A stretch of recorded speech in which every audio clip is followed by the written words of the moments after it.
Meu texto vai estar baseado em Mateus 26, versículo 36 até o final do capítulo 27. Então, Mateus 26, 36 até o final do capítulo 27 vai ser a minha reflexão hoje. Essa é a 12ª mensagem da série Recortes da Vida de Jesus, e o tema hoje é os últimos dias de Jesus. Esta vai ser a primeira parte da mensagem. Semana que vem, no culto do Dia da Bíblia, eu vou estar falando a segunda mensagem sobre os últimos dias de Jesus. Então, o título hoje é os últimos dias de Jesus, e o objetivo é mostrar que a obediência de Jesus é que trouxe a nossa salvação. Jesus estava chegando nos seus últimos dias, seus últimos momentos. Foram fáceis? Não foram. Saber que o momento está chegando, saber que a hora da execução estava chegando, não era fácil para Jesus. Foi um momento muito tenso, esses últimos momentos de Jesus. Mas ele teve que enfrentar esses últimos dias. Poderia ter fugido. Eu disse aqui no meu sermão sobre o Monte da Transfiguração, que Jesus ali poderia ter sofrido a tentação de sair fora. Já estou aqui sendo glorificado pelo Pai, vou voltar para o meu estado de glória, como ele disse em João 17: Pai, torna-me a dar a glória que eu tinha com o Senhor antes. Mas Jesus preferiu, por amor a mim, por amor a você, seguir em frente. Paulinho vai resumir a vida de Jesus em Filipenses 2 como uma vida de obediência. Paulinho vai dizer que ele foi obediente até o fim, até a morte. Ele não parou para pensar nele. Em momento algum ele teve dúvida do que ele queria. Adão não foi até o final. No meio do caminho desobedeceu, pecou. Daí veio a queda. Primeiro Adão, Romanos capítulo 5, desobedeceu. E com a sua desobediência veio a morte. Mas o segundo Adão, como diz Romanos 5, obedeceu, e com a sua obediência veio a nossa salvação. O texto que nós vamos ler trata exatamente desses momentos finais de Jesus. Como é muita coisa, em pouco tempo para dizer tudo que eu tenho para dizer, então vamos diretamente ao ponto. Qual que é a minha tese aqui? Como foi caracterizado os últimos dias de Jesus? Como foi caracterizado os últimos dias de Jesus? Primeiro, pela obediência incondicional ao Pai. Como foi caracterizado os últimos dias de Jesus? Primeiro, pela obediência incondicional ao Pai. É isso que nós vamos ver na história do Getsemane, que vai do versículo 36 até o versículo 46. E o versículo-chave dessa porção é exatamente a oração que ele vai fazer, aí no verso 39, quando ele diz: indo um pouco mais adiante, prostrou-se com o rosto em terra e orou: meu Pai, se for possível, afasta de mim esse cálice, contudo, não seja como eu quero, mas como o Senhor quer. O Getsemane de Jesus foi marcado, primeiramente, pela demonstração da sua humanidade. Por quê? Porque ali nós percebemos um Cristo totalmente humano, frágil, sentindo a necessidade de companhia. Ele vira para os discípulos e fala: vocês não puderam orar comigo nenhuma hora. Ele está sentindo solidão, ele está sentindo o peso da cruz, ele está sentindo o peso do pecado, ele está sentindo que o momento era muito forte. É interessante porque Getsemane literalmente significa prensa de azeite. Era onde eles prensavam para fazer o azeite. E ele estava sendo prensado ali no Getsemane, e ele estava num profundo estado de angústia, que Lucas, que era médico, vai dizer que ele chegou ao ponto de suar gotas de sangue, ou melhor, como se o suor dele fosse parecido com gotas de sangue. É como se Lucas estivesse dizendo assim: a angústia e a tensão interna dele era tão grande que ele estava implodindo os vasos sanguíneos. O estado de Jesus aqui era de muita depressão. Por isso, 3 vezes ele fala para os discípulos: vocês não puderam orar comigo. É a primeira vez que a gente vê Jesus clamando ajuda. É a primeira vez que a gente vê Jesus clamando companhia. É a primeira vez que a gente vê Jesus sentindo solidão. Mas é isso que estava acontecendo com ele. Todos nós, em momentos de crise, nós temos essa sensação de que estamos sozinhos, não é verdade? Toda vez que a gente está passando por um deserto muito grande, a sensação que a gente tem é que ninguém quer ficar do nosso lado. É que ninguém quer nos estender as mãos. A gente sempre acha que está sozinho no Calvário, no Getsemane. Paulinho, na sua segunda carta a Timóteo, no capítulo 4, ele vai dizer: olha, diante do tribunal, todos os meus discípulos me abandonaram. Foi o Getsemane de Paulo. Ele sentiu que no momento que ele estava ali, que ele precisava de um apoio moral, de uma companhia, eles abandonaram ele. Nós também, nos nossos momentos de tristeza, de dor, de doença, a gente se sente tão sozinho. Quantos Getsêmanes eu já passei no meu vida? Quantos Getsêmanes eu passei no ministério? Quantos Getsêmanes você passou na sua vida? O Getsemane de Jesus foi marcado pela revelação da sua plena humanidade. Mas o Getsemane de Jesus também foi marcado por uma escolha que certamente mudaria a história da humanidade. É que Jesus teve que escolher ir ou não para Deus. Jesus teve que escolher beber ou não o cálice. Pai, se possível, afasta de mim esse cálice. O cálice aqui é o martírio, é a morte. O cálice aqui é o preço que ele tinha que pagar. E Jesus fala: é possível. Mas ele fez uma escolha. Qual foi a escolha de Jesus? Eu vou obedecer. Seja feita a tua vontade. Eu vou fazer o que o Senhor quer. Jesus vai dizer em João 4 que o alimento dele diário era fazer a vontade de Deus. Jesus poderia, como Adão, ter escolhido não obedecer, ter pensado mais nele, pensado mais no seu prazer imediato, e foi isso que levou Adão a comer do fruto. Ele escolheu o caminho da independência. Adão escolheu o caminho da autonomia. Jesus não. Jesus escolheu obedecer. E se ele não obedecesse, igreja? E se Jesus não tomasse o cálice? Nós não teríamos outra solução. Não haveria salvação para nós. O Getsemane de Jesus foi marcado por esse momento aonde ele teve que fazer uma escolha. Mas em segundo lugar, no segundo ponto, como foi caracterizado os últimos dias de Jesus? Segundo, por uma prisão injusta. Primeiro, os últimos dias de Jesus foi caracterizado pela uma obediência incondicional ao Pai ali no Getsemane. Segundo, por uma prisão injusta. E Jesus teve que enfrentar 2 tribunais. Primeiro, o tribunal eclesiástico, o Sinédrio, formado por cerca de 71 pessoas, saduceus, fariseus e anciãos. E em segundo lugar, Jesus teve que enfrentar o tribunal civil, secular. Ele teria que estar diante de Pilatos. Mas a prisão de Jesus foi uma prisão injusta. A prisão de Jesus foi marcada por várias coisas. Primeiro, a prisão de Jesus foi marcada pela traição de Judas.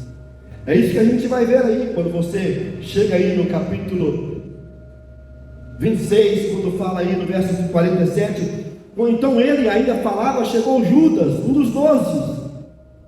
Com ele estava uma grande multidão, a turma dos Judas. Como diz o Eugênio Peterson na Bíblia, a mensagem, o pranto de Judas chegou junto com ele para entregar Jesus a Pilatos, para entregar Jesus aos fariseus. Jesus sabia que essa traição teria que acontecer, e nós temos que entender que a traição de Judas foi um decreto de Deus. Judas não traiu Jesus sem que Deus estivesse consciente disso. É por isso que em Lucas, Jesus vai dizer para Judas: faça aquilo que está determinado, porque havia um decreto. A traição de Cristo por Judas foi um decreto, mas o decreto da traição não elimina a responsabilidade e a vontade de Judas. Assim como Judá traiu José, e essa traição estava no plano eterno de Deus, porque a partir dali começa o processo que iria desencadear num José à frente do Egito, salvando o povo de Israel no momento da fome. É interessante porque Judas chega para Jesus e dá um beijo nele. E a palavra grega aqui, catafilia. Filia no grego é exatamente amor, amante, amigo. E quando o termo grego usa catafilia, ele está forçando aqui, porque ele está dizendo o seguinte: o beijo que Jesus recebeu de Judas foi como se fosse um beijo de um amante. Foi um beijo demorado. O grego fala que o beijo foi demorado. Foi um beijo intenso e fervoroso. Não foi aquele beijinho rápido, não. Ele beijou Jesus para que todos não tivessem dúvida de que ele era o Cristo. Isso motivado por quê, igreja? 30 moedas de prata. Lá no livro de Êxodo diz que 30 moedas de prata era o valor que uma pessoa tinha que pagar para um servo se o boi dele ferisse. Se o boi ferisse, a pessoa tinha que pagar 30 moedas. E aí, vem de Jesus por dinheiro, e aqui fica uma reflexão para nós. Veja o que o ser humano é capaz de fazer pelo dinheiro. O dinheiro é perigoso, irmãos. É por isso que Paulo vai dizer que o amor ao dinheiro é a raiz de todos os males, porque o dinheiro, ele é capaz de fazer você matar o pai, matar a mãe. Não foi isso que aconteceu recentemente? Do rapaz que matou a mãe, filho único, uma mãe que cuidou dele, fez tudo por ele, matou por causa do dinheiro de jogo. Não foi isso que aconteceu com a Susana Ristoff? Matou para ficar com a herança dos pais. O dinheiro é perigoso, igreja. Eu li um filósofo na década de 80, eu queria lembrar o livro, mas não lembro de jeito nenhum. Eu peguei emprestado na biblioteca, eu estava lá fuçando a biblioteca, uma vez a secretária me xingou. A biblioteca falou: Joãozinho, para de ficar mexendo nos livros. É perigoso, Joãozinho. Tem conhecimento aí que você não pode saber. Porque os alunos do seminário não visitavam a biblioteca e eu ficava lá. O tempo todo que não tinha aula, eu ficava lá horas e horas anotando, abrindo os livros e anotando ali no caderno. E eu achei um livro. Tinha um filósofo católico, eu consigo lembrar o nome dele. Eu li o livro todo, pedi lá emprestado na biblioteca. E esse livro, o filósofo disse que o dinheiro foi inventado pelo diabo. Qual foi a tese do filósofo? É que não existe nada capaz de escravizar mais o ser humano do que o dinheiro. Óbvio que ele está errado. O dinheiro foi inventado pelo diabo, mas que o dinheiro na mão do diabo. E é interessante porque lá no Sermão do Monte eu preguei sobre isso. A única vez que Jesus chama alguém de Deus, a não ser ele, de Senhor, é o dinheiro. Vocês fazem do dinheiro o Deus de vocês, Mamon. E aqui Judas, ambicioso e avarento por causa do dinheiro, trai aquela pessoa que mais fez bem para a humanidade. Quantos feminicídios existem por causa de dinheiro? Quantos divórcios por causa do dinheiro? Quantas sociedades acabaram porque as pessoas só pensam no dinheiro? Quantas pessoas não são dizimistas porque são amantes do dinheiro? Só pensam no dinheiro. Quando Zaqueu enfiou a mão no bolso e diz: olha, se eu tiver roubado eu devolvo 4 vezes mais, mas mesmo que eu não tenha roubado, eu vou vender metade que eu tenho e vou dar aos pobres. Qual foi a palavra que Jesus disse naquele momento? Alguém lembra? Hoje houve salvação nessa casa. É como se Jesus estivesse falando assim: não há salvação para aquelas pessoas que não põem a mão no bolso. Aqui ele provou que ele está desprezando despreendido do dinheiro. Aquele provou que Jesus era melhor do que o dinheiro. Eu encontrei a pérola preciosa. Judas traz Jesus por causa do dinheiro. Mas a prisão de Jesus também foi marcada não apenas pela traição de Judas, foi marcada pela imprudência de Pedro. O que o Pedro faz, queridos irmãos? O Pedro, quando o soldado chega, pega na espada, aqui não fala não, mas Joãozinho fala no Evangelho, um texto paralelo, ele enfia a mão na espada e ele corta a orelha, que aqui também não fala o nome da pessoa, mas Joãozinho vai falar, que era o Malco, o servo do sumo sacerdote. Ele pega a espada e vai lá impulsivamente, pá! Agora, o que Pedro estava fazendo no Getsemane? Alguém lembra? Dormindo. O dorminhoco ficou corajoso. O dorminhoco agora é corajoso, meteu a mão na espada. Eu fico pensando, se ele estivesse lá com Jesus em oração, clamando ao Senhor, percebendo o espírito do Getsemane, teria ele feito uma loucura dessa de enfiar a mão na espada e agir? O que é que diz Paulinho no capítulo 10 de 2 Coríntios? Que as armas da nossa milícia, da nossa guerra, não são carnais, são espirituais. O Pedro mete a mão na espada, arma carnal, para resolver um problema que é espiritual. A prisão de Jesus foi marcada pela imprudência de Pedro, está aí a partir do verso 47, verso 50 vai falar isso. Mas em terceiro lugar, a prisão de Jesus foi marcada pelo abandono dos discípulos. Olha o verso 56. Mas tudo isso aconteceu para que se cumprissem as escrituras dos profetas. Então todos os discípulos abandonaram e fugiram. A prisão de Jesus foi caracterizada pelo abandono de todos. O que diz o texto? Todos.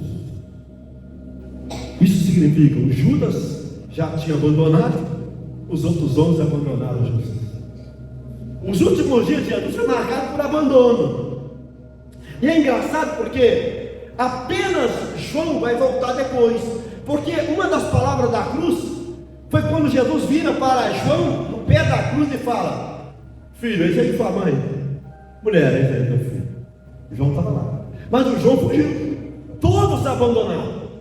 Todos fugiram. Todos afastaram de Jesus. Jesus foi levado sozinho. Jesus foi carregado sozinho. E depois nós vamos ver no verso 69 até o 74 e 75 que o Pedro ainda completa, além de ter abandonado, além de ter fugido, quando interpelado, se ele era um dos discípulos, ele negou 3 vezes. E na terceira vez, diz o texto, e o grego melhor é isso, ele esbravejou. Ele ficou com raiva das pessoas. Eu estou falando que eu não sou. Foi veemente, foi duro. Os últimos dias de Jesus na terra foi marcado, queridos irmãos, por esse abandono. A prisão de Jesus foi marcada não apenas pela traição de Judas, não apenas pela imprudência de Pedro, mas também foi marcada pelo abandono dos discípulos. Mas eu vou para frente. Em terceiro lugar, como foi caracterizado os últimos dias de Jesus? Em terceiro lugar, pela via crucis. Crucis. C-I-S. Crucis. Via crucis é uma palavra latina muito usada pelos católicos, que significa caminho da cruz. Você vai encontrar inclusive na internet vídeos católicos ensinando sobre as 14 estações rumo ao Calvário, a morte, a sepultura. A via cruz é o caminho da cruz. Como foi marcado essa via cruz? Primeiro, a via cruz foi marcada pelo caminho de Jesus rumo ao tribunal. É isso que nós vamos ver aí no capítulo 27. Jesus é levado para o tribunal. Primeiro nós vamos encontrar no capítulo 26, do 57 até o 68, Jesus no tribunal judeu, tribunal eclesiástico. E aqui tem que abrir uma aspa. O tribunal eclesiástico, ou o tribunal judeu, ou o sinédrio, que era formado por cerca de 71 pessoas, de fariseus, saduceus e anciões. Os anciões são as pessoas mais velhas. Esse tribunal não tinha autoridade para condenar Jesus. Então, eles não poderiam condenar Jesus, porque se esse tribunal, o Sinédrio, tivesse autoridade para condenar, Jesus já saía dali para a cruz. Mas por causa do direito romano, somente o tribunal secular civil é poderoso e é capaz de condenar alguém à morte. Então o que o Sinédrio fez? O Sinédrio formulou a acusação para levar a Pilatos. Então eles fizeram uma acusação, formalizou essa acusação e levaram até a Pilatos. A rigor, a acusação, ela é tripartite, né? Vamos colocar assim.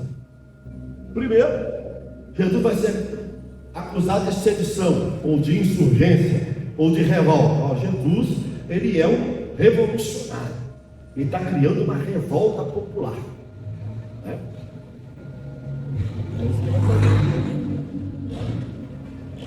E essa revolta de Jesus leva a uma segunda coisa.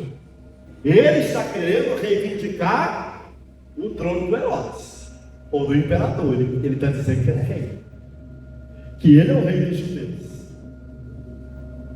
Terceiro, ele é um impostor, ele está blasfemando porque está dizendo que é filho de Deus. Então, havia ali tanto uma acusação de insurreição, de rebeldia, de sedição, como havia uma acusação no sentido de que ele queria ser rei, como uma acusação no sentido de que ele estava dizendo que era filho de Deus. Para o judeu essa é uma acusação terrível, porque ninguém pode dizer que era filho de Deus. Tanto é que o conceito de Deus como Pai é um conceito grandemente neotestamentário. Aparece no Antigo Testamento raríssimas vezes, mas o Novo Testamento é citado o tempo todo. Por quê? Porque Jesus se refere a si mesmo como filho de Deus, como filho do Pai. Então, o tribunal montou o kit de acusação para ser levado até diante de Pilatos, até o tribunal secular. E esse tribunal é que teria a capacidade de julgar Jesus, mas depois eu volto nesse ponto. Terceiro, havia a cruz marcada também pela escolha de um ladrão no lugar de Jesus. É isso que você vai ver a partir do verso 15 ao 26 do capítulo 27. Agora, olha que interessante. Quem é que eles escolhem no lugar de Jesus? Barrabás. Agora, literalmente, Barrabás significa filho do pai. Olha que engraçado. Barrabás literalmente é filho do pai.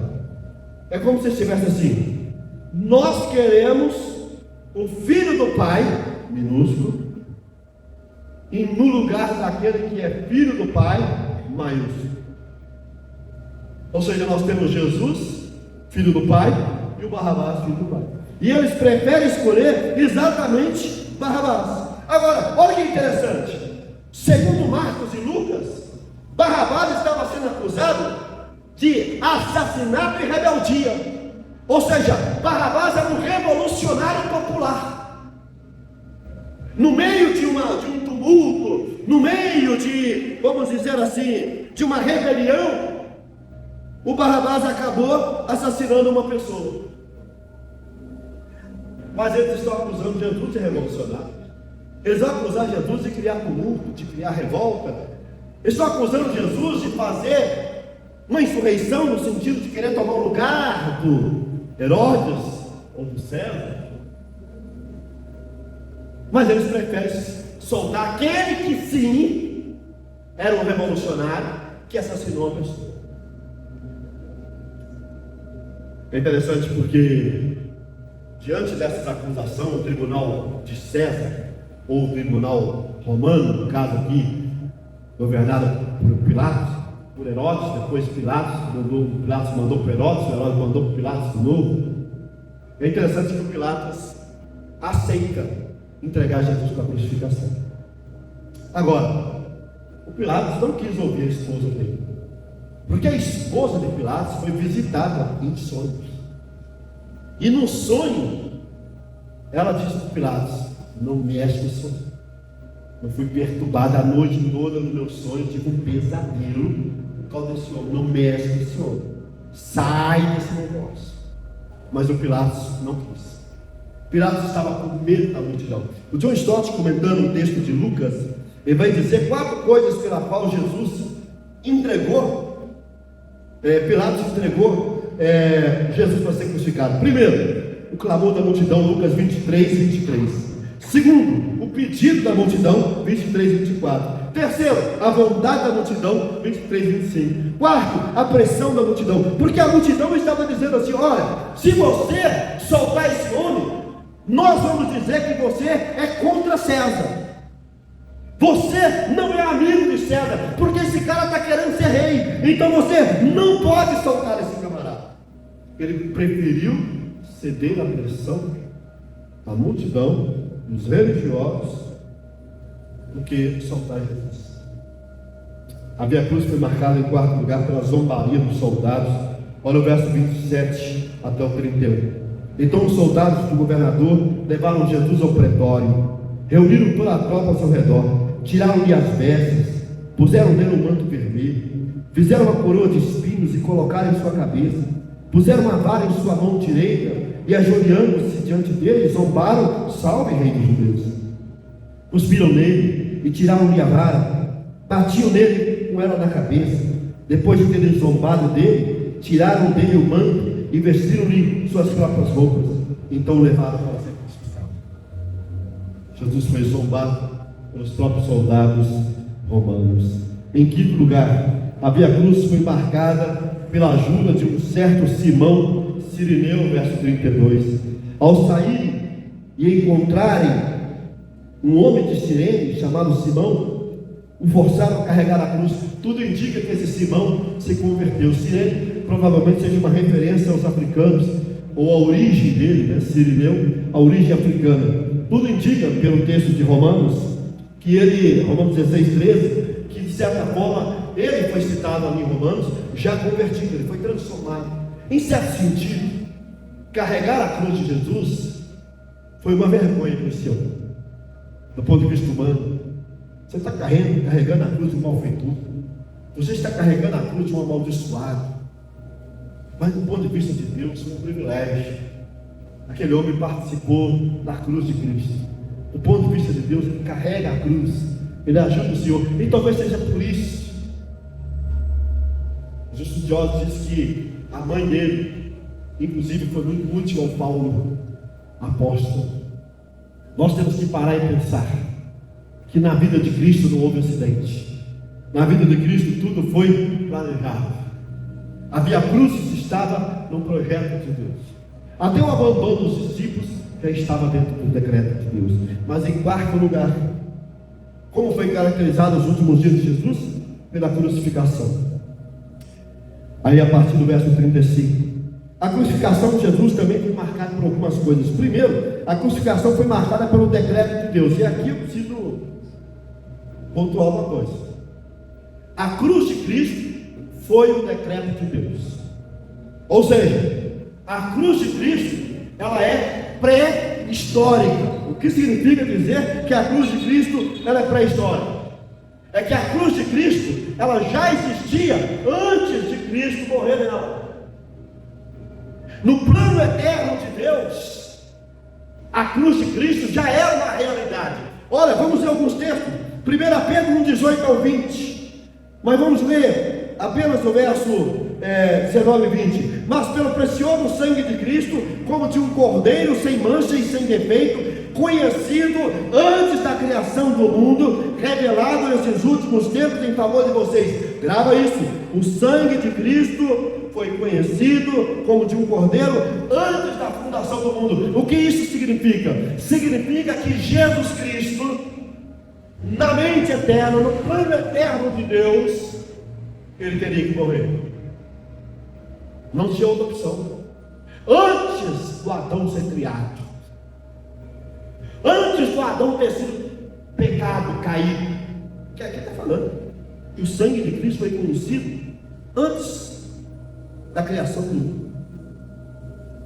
Mas há um outro texto que confirma esse. Apocalipse 13, 8. todos os habitantes da terra adorarão a besta, a saber, todos aqueles que não tiveram seus nomes escritos no livro da vida do Cordeiro, que foi morto, grava aí, desde a criação do mundo. Como assim? O Cordeiro foi morto desde a criação do mundo. Quando Gênesis 3:15 diz que o filho da mulher esmagaria a cabeça da serpente, já está falando desse sangue, desse Cordeiro que está aqui. Agora olha o que diz Atos 2:23. Este homem, Pedro disse, lhes foi entregue por propósito determinado e pré-conhecimento de Deus, e vocês, com a ajuda de homens perversos, o mataram pregando na cruz. É como se ele dissesse assim: por um lado, a morte dele foi um decreto, por outro, foi obras suas. Foi vocês, judeus, que crucificaram.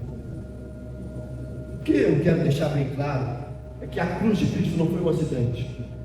Jesus morreu porque Judas traiu ele. Jesus não morreu porque o Sinédrio reuniu e falou: ele vai morrer, ou porque Pilatos disse: crucificam. Jesus morreu porque Deus disse que morresse. Jesus morreu porque Deus disse: ele vai morrer, porque não havia outra solução, não havia outra alternativa. Lembra de Jesus? Pai, se possível, faça de mim esse cálice. Tem outra alternativa? Tem outro jeito? Não tem. Esse é o único jeito. Então ele teve que morrer. Mas em segundo lugar, nós temos que entender, queridos irmãos, que a cruz de Cristo não foi uma surpresa. O próprio Jesus, por 3 vezes no Evangelho de Mateus, ele predisse a sua crucificação. Após a confissão de Pedro, em Mateus 16, ele disse que ele teria que morrer, ser crucificado e ressuscitaria. Mateus 16, 21 a 23. No caminho para a Galileia, ele deu sua segunda predição. Jesus informou os discípulos que o Filho do Homem seria entregue, morto e ressuscitaria no 3º dia. Mateus 17, 22 a 23. E a caminho de Jerusalém, Mateus 20, 17 e 19, Jesus explicou aos 12 discípulos, a caminho de Jerusalém, que o Filho do Homem seria entregue aos servos dos sacerdotes, mestres da lei, condenado à morte, entregue aos gentios, para ser zombado, açoitado e crucificado, mas ressuscitaria ao 3º dia. Agora, igreja, vocês repararam um ponto aqui? Se Jesus falou tanto que ele morreria e ressuscitaria, por que os discípulos, quando Jesus morreu, acham que estava tudo acabado? Alguém sabe explicar isso para mim? Discípulos no caminho de Emaús, quando Jesus aparece para eles: o senhor não sabe o que aconteceu? Não, o que aconteceu? Ué, aquele que a gente achava que seria o libertador de Israel morreu, acabou. O que Jesus fez? Né? Como eu gosto de dizer aqui na igreja, vocês são retardados. Vocês são lerdos de entendimento e lerdos de crença. Agora, você vai perceber aqui, no capítulo 27, que logo após Jesus morrer e ser sepultado, os fariseus lembraram disso e disseram assim: ele falou que ele morreria e ressuscitaria no 3º dia, então guarda o sepulcro, coloca soldado aí, porque ele disse. Agora, os próprios fariseus guardaram a mensagem de que Jesus morreria e ressuscitaria, mas os discípulos, como disse o Pedro, vou pescar, tá bom. A cruz não pegou Jesus de surpresa aqui. O propósito de Jesus é que a cruz não pegasse também os seus discípulos de surpresa. Mas infelizmente, né, irmãos, eu falo por mim que sou pastor. Quantas vezes você está aqui pregando, ensinando, falando, repetindo, vai para o PG, você continua pregando, você continua falando, você continua repetindo, mas parece que não é no ouvido. As pessoas não absorvem. Em terceiro lugar, temos que entender, queridos, que a cruz foi o palco da justiça e do amor de Deus. A cruz foi o palco da justiça porque lá na cruz o Pai estava dizendo assim: não tem outro jeito, existe uma conta a ser paga, e infelizmente ninguém na face da terra pode pagar essa conta, porque essa conta só pode ser paga por um inocente, essa conta só pode ser paga por um justo. Não tem. O Pai olhou do céu e disse que não tinha nenhum justo sequer na terra. Quando Adão pecou, olhou para si, percebeu que estava nu, foi lá, pegou folhas, fez para ele uma roupa. Deus foi lá e rejeitou a roupa de Adão. É como se Deus estivesse dizendo assim: Adão, o caminho das obras não salva, o caminho das obras não redime. Você jamais vai cobrir sua vergonha pelas obras, pelos seus méritos, pelos seus braços.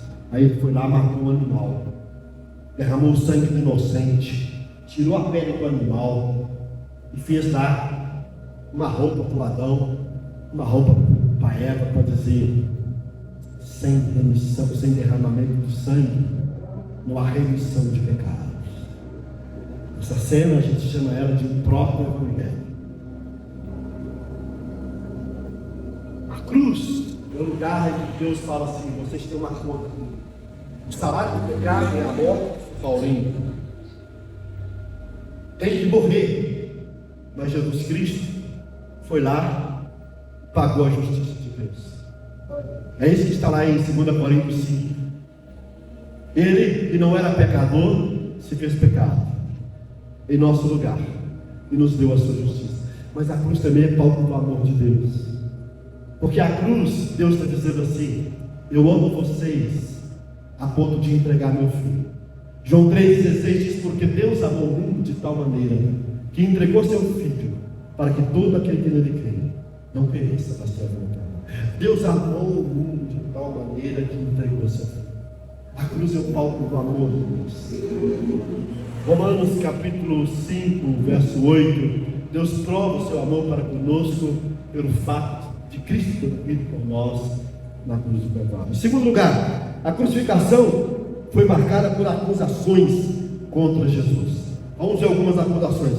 A primeira acusação está no verso 37. Por cima da sua cabeça colocaram por escrito a acusação feita contra ele: este é Jesus, o rei dos judeus. É interessante porque os outros evangelistas, porque essa inscrição foi colocada em 3 línguas: hebraico, grego e latim. É como se estivesse dizendo o seguinte: é como se a língua da religião estivesse dizendo: ele é condenado.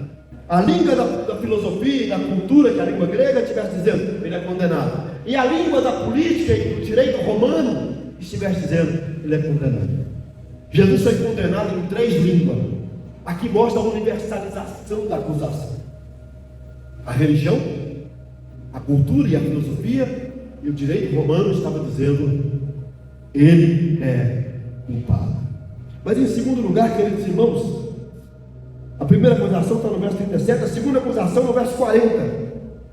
E dizendo: você que destrói o templo e reedifica em 3 dias, salve-te desde a cruz, és o Filho de Deus. Essa segunda acusação é uma acusação de impostor.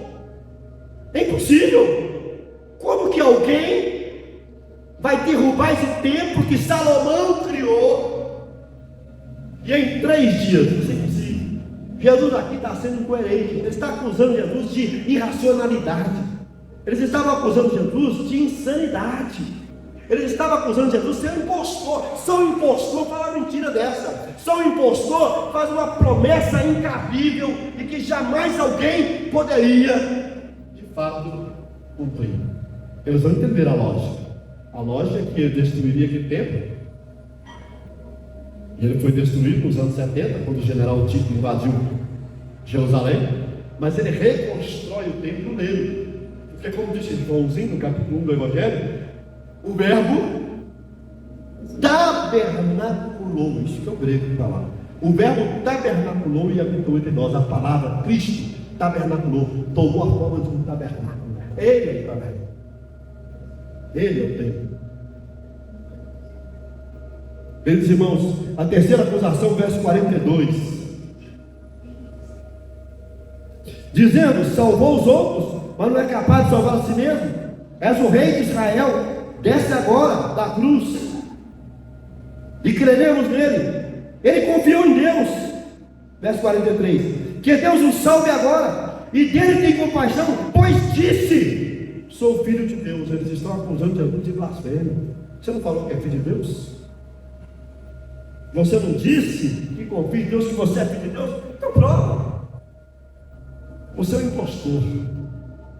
Você diz que é poderoso, mas é limitado. Você diz que pode outras coisas, mas não pode nada. Você não tem condição. Essa foi a acusação que eles fizeram para ele. Em terceiro lugar, a crucificação foi marcada pela última cartada de Satanás. Verso 39 a 40. É que diz aí: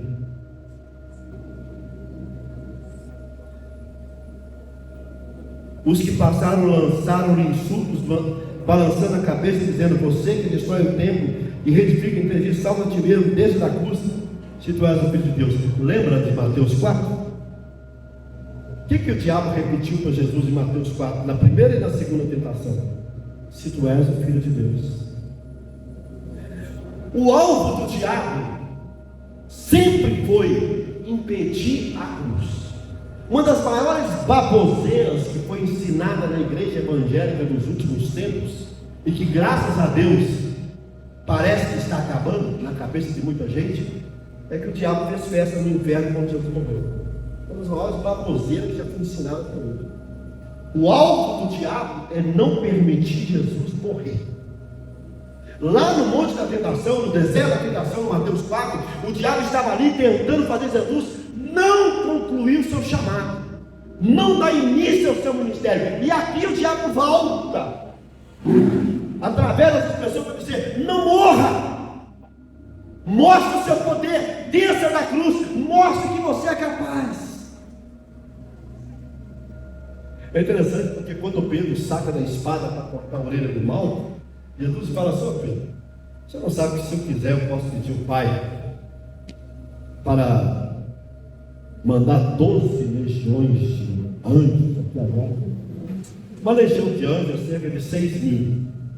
12 vezes 6 dá quanto?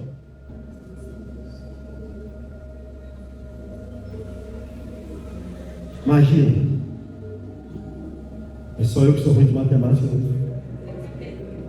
Quanto? 72. Você olhou, você fez a conta na calculadora aí do celular. Jesus. 72 mil anjos. São 6 mil cada legião. 12 vezes 6 mil. Anderson, faz aí, mostra, usa, faz uma performance. Desça da cruz, é a última cartada da Satanás. Irmãos, quando Jesus morre na cruz, não houve festa no inferno. Sabe o que houve no inferno? Luto. Sabe o que houve no inferno? Tristeza. Acabou. A partir de agora, nós estamos na mão dele. Ele venceu a gente. Ele nos desabilitou. Ele triunfou. Não tem mais esperança para nós. Agora é só a gente fazer umas diabadas por aí e esperar o dia que a gente vai direto no lago de fogo. Só. Não é nada. E ele está aí, ó, correndo contra o tempo perdido para esfriar os crentes na fé, para tirar a gente da igreja, para decepcionar um, decepcionar o outro, fazer um abandonar o ministério, fazer um viver em pecado, colocar dinheiro acima de Deus, namoro acima de Deus, empresa acima de Deus, assim vai. É o que ele quer fazer, né? Quarto lugar, a crucificação de Jesus foi marcada por um eclipse. Verso 45: e houve trevas sobre toda a terra, do meio-dia a 3 horas da tarde. 3 horas de eclipse solar, meio-dia. Deixa eu falar uma coisa para vocês. A penúltima praga do Egito, antes da celebração da Páscoa, houve 3 dias de trevas. 3 dias de trevas antes do cordeiro morrer, na penúltima praga. E agora, antes do cordeiro morrer, 3 horas. E eu já falei isso aqui, né? Que Mateus se inspira na história de Israel para escrever o seu evangelho. Então, o tempo todo fazendo paralelo com a história de Israel. Tudo. E aqui, ó, 3 horas, símbolo de 3 dias de trevas. No eclipse, para dizer o seguinte: algo aconteceu. Alguma coisa aconteceu. E é interessante porque o texto, ele deixa claro que ele estava sinalizando para todo mundo que estava ali: vocês estão crucificando o Filho de Deus. Em quinto lugar, a crucificação de Jesus foi marcada por um intenso sofrimento físico. Irmãos, flagelo. E é interessante porque as chicotadas que Jesus recebeu, e aquele chicote eram mais ou menos 3 cordas. Na ponta do chicote havia ponto de prata, ponte aguda, e havia também um osso. Então, na medida que aquele chicote batia em Jesus, ele cortava, rasgava a carne. Era um chicote, não era, tinha ponte agudas ali, de prata, de ferro e osso. Tinha osso também. Quando a gente assiste o filme A Paixão de Cristo de Mel Gibson, a gente fica assustado, né? Mas se você parar para perceber, uma pessoa sendo chicoteada nesse nível, cada chicotada saía rasgando o couro dele, a pele dele, a carne dele. O espinho, que não foi colocado delicadamente, a coroa de espinho não foi colocada delicadamente, foi colocada a força na sua cabeça, fincou, o sangue existia. A posição que Jesus estava na cruz, irmãos, segundo os estudiosos, favorecia uma espécie de asfixia. Ele não conseguiria respirar. Para ele falar, ele teria dificuldade. Jesus estaria ali morrendo, basicamente, progressivamente, lentamente, por asfixia. Devido à postura dele na cruz, ele teve sede, cãibra, esgotamento. Dizem alguns que provavelmente culminou numa espécie de colapso cardiovascular, e isso sim o levou à óbito. Sem falar que ele foi perfurado na parte lateral. Alguns dizem que pode ser os rins, fígado, baço. O sofrimento de Jesus na cruz físico foi intenso. Talvez o Mel Gibson tenha conseguido um pouco manifestar isso. Em sexto lugar, a crucificação foi marcada por um intenso sofrimento emocional. A gente viu que o Getsemane foi o calvário emocional de Jesus, e a cruz foi o calvário físico. O Getsemane foi o calvário da alma. Ali Jesus estava morrendo na alma, mas aqui no calvário era físico. Mas mesmo no calvário, Jesus teve uma experiência de desamparo, desamparado pelos discípulos, desamparado pelo povo, mas também desamparado por Deus. Ele vai dizer: Deus meu, por que me desamparaste? Eli, Eli, lama sabachthani. Ele sentiu que Deus estava virando as costas, mas o Pai não estava virando as costas para o Filho. O Pai estava virando as costas para a humanidade pecadora, representada no Filho. Ali o Filho estava sentindo o abandono que o Pai fez de toda a humanidade desde a queda de Adão. Ali ele estava sentindo o peso do desamparo, do abandono do próprio Pai. O Salmo 22 fala sobre isso. Lá no Salmo 22, Jesus reverbera o Salmo 22, que diz: Deus meu, por que me desamparas? A crucificação de Jesus foi marcada, em sétimo lugar, pelas suas últimas palavras na cruz. Jesus pronunciou, queridos irmãos, 7 palavras na cruz. E essas palavras não estão aqui em Mateus, mas todas não estão aqui em Mateus. E essas palavras podem ser divididas da seguinte maneira: 3 dessas palavras diz respeito às pessoas. Primeira palavra de perdão: Pai, perdoa-lhes, porque não sabem o que faz. Segunda palavra de salvação: hoje estarás comigo no paraíso. Terceiro, palavra de afeição. A quarta palavra, queridos, palavra de afeição: mulher, eis aí teu filho, e filho, eis aí a tua mãe. Mas houve uma palavra em relação a Deus, 3 em relação às pessoas, uma em relação a Deus, que disse: Deus meu, por que me desamparaste? E 3 palavras em relação a Ele mesmo. Palavra de agonia: tenho sede. Palavra de vitória: está consumado, tetelestai. Palavra de rendição: Pai, nas tuas mãos entrego o meu espírito. A crucificação de Jesus, em sétimo lugar, meus irmãos, em oitavo lugar, foi marcada pela sua morte. O texto diz, a partir do verso 50, sobre a morte de Jesus. Houve trevas, houve um terremoto. Olha aí o verso 51. Naquele momento, o véu do santuário rasgou-se em duas partes, de alto a baixo, a terra tremeu e as rochas partiram. Houve um terremoto, marcando a morte do Cordeiro.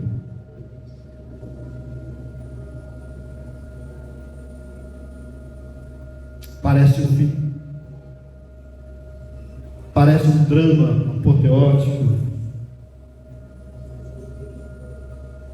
mas o Filho de Deus humanamente entregou seu espírito e morreu. Precisava morrer? Ele escolheu. Em último lugar, como se caracterizou os últimos dias de Jesus? Em quarto lugar, pela vitória. Primeiro, a vitória foi marcada pela derrota do pecado. Jesus na cruz estava vencendo o pecado. O que é que escraviza eu e você, igreja? O que é que te manda para o inferno? Alguém sabe? O que é que te manda para o inferno? Não é simplesmente um pecado, é um pecado original. O que te manda para o inferno é um pecado original, o pecado de Adão. Cristo sobe à cruz por causa do pecado de Adão. É isso que Romanos vai dizer: por um só homem, pela desobediência de um só homem, entrou o pecado e com ele a morte. Então, quando Cristo vai para a cruz, ele vence o pecado que nos manda para o inferno, ele vence o pecado que nos escraviza. Jesus na cruz está dizendo assim: eu estou tomando o pecado de vocês para mim, e eu estou entregando para vocês a justiça. Eu estou reconciliando vocês com o Pai. Eu estou quebrando essa barreira. Por isso que quando o texto diz que o véu do santuário rasgou, aqui é um símbolo do que não há mais barreira entre nós e Deus. Isaías 59:1 diz que os nossos pecados fazem separação entre nós e o nosso Deus. Havia uma separação, nós não tínhamos acesso ao Pai. É por isso que Hebreus vai dizer que agora, pelo sangue do Cordeiro, nós podemos ter acesso ao trono de Deus. Não tem mais barreira, irmãos, não tem mais véu, não precisa mais de corredentora, de mediadora. Ele é o mediador entre Deus e os homens. Através dele, queridos irmãos, é que nós podemos ter comunhão com o Senhor. A cruz de Cristo foi a vitória sobre o pecado. É interessante porque Isaías 53 diz que ele tomou sobre si as nossas enfermidades, pelas suas pisaduras fomos sarados. Evangelho de João 29 diz que no dia seguinte João viu Jesus na sua direção e disse: veja, é o Cordeiro de Deus que tira o pecado do mundo. Aí está aquele que vai arrancar o pecado da humanidade. 1 Pedro 2,24 vai dizer exatamente que Jesus nos resgatou pelo seu precioso sangue. Foi por meio dele, por meio do sangue. É interessante porque Efésios 2 diz que não foi apenas a barreira entre nós e Deus que foi quebrada. Efésios 2, verso 13 diz que a barreira entre nós, entre judeus e grego, acabou. Não tem mais judeu e grego, irmão. Não tem mais, queridos irmãos, judeu e palestino, judeu e samaritano. Acabou. Ele rompeu com a barreira, ele unificou todas as pessoas. Irmãos, a maior mensagem que nós temos que anunciar para esse mundo é a mensagem da substituição, é a mensagem da troca. Nós temos que dizer para o mundo: olha, na cruz do Calvário, ele morreu por você, ele substituiu por você, ele pegou o seu pecado para te dar a sua justiça. Por causa dele é que somos salvos. É por isso que Hebreus 12 disse: eles o venceram pelo sangue do Cordeiro. Quem nos dá vitória é o sangue do Cordeiro.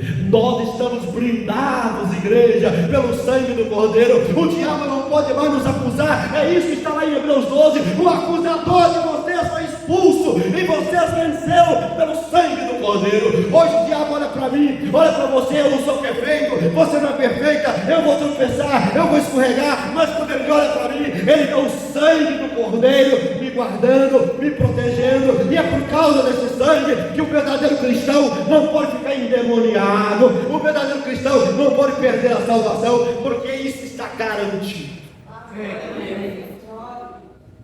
Queridos irmãos, a cruz de Cristo foi caracterizada pela vitória sobre o pecado, mas também pela vitória sobre Satanás. A vitória foi marcada pela derrota de Satanás. Gênesis 3,15 diz que ele esmagaria a cabeça da serpente, e ele esmagou, ele espezinhou, ele derrotou. É isso que está em Apocalipse 12. A vitória aconteceu. Colossenses 2,15 disse: e despojando os principados e potestades, os expôs publicamente ao desprezo, triunfando neles na cruz. Hebreus 2,14: para que pela morte destruísse aquele que tinha o poder da morte, isto é, o diabo. 1 Coríntios 15:55 diz: onde está, o morte, a tua vitória? Onde está, o morte, o teu aguilhão? E aqui eu entro no meu último subponto. A vitória foi marcada pela derrota da morte. Onde está, o morte, a tua vitória? Onde está, o morte, o teu aguilhão? Quando Jesus morreu e ressuscitou, ele está dizendo assim: a morte não vai deter mais vocês. Lembra do sermão que eu preguei sobre a edificação da igreja? E as portas do inferno não prevalecerão? Jesus está falando assim: não adianta matar vocês, a igreja vai continuar. Lembra da história do Monte da Transfiguração? Moisés aparece lá sendo Moisés, Elias aparece lá sendo Elias. O que Jesus quer ensinar para nós ali? Eu vou ressuscitar, e lá do outro lado eu não vou ser uma outra pessoa, não, eu vou ser o Joãozinho mesmo, vai ser o Juninho mesmo, é a gente, viu? Vai ser a Kátia mesmo, se vocês forem, né? O Reinaldo, se eu for também, vai ser nós. A morte foi vencida. Nós vamos estar naquele dia, queridos irmãos, regozijando e vivendo uma vida tremenda. Em quinto lugar, só vou citar, tá, gente? Meu tempo esgotou. Como foi caracterizado nos últimos dias de Jesus pelo sepultamento e a guarda no sepulcro? Aí o verso 57. É interessante porque Jesus foi sepultado na sepultura de um rico, José de Arimateia. Ele seguia Jesus de longe. Diz inclusive que o Nicodemos, junto com José de Arimateia, o Nicodemos de João 3, ajudou a sepultar, a pegar o corpo de Jesus. Mas eles decidiram guardar o sepulcro. E por que eles guardaram o sepulcro? Olha o que diz o verso 63. Senhor, lembramos que enquanto ainda estava vivo, aquele impostor disse que depois de 3 dias ressuscitarei. Ordena, pois, que o sepulcro dele seja guardado até o 3º dia, para que não venham os seus discípulos e, roubando o corpo, digam ao povo que ele ressuscitou dentre os mortos. Este último engano será pior do que o primeiro. Levaram no destacamento. Respondeu Pilatos: podem ir, mantenham o sepulcro em segurança, como acharem melhor.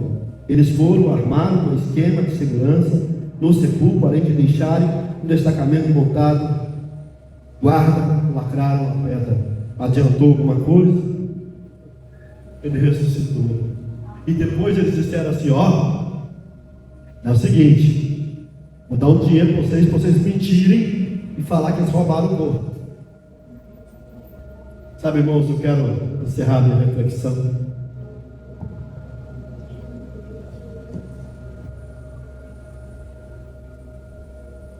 É impossível alguém compreender quem Jesus é, compreender o que ele fez por nós na cruz e permanecer a mesma pessoa.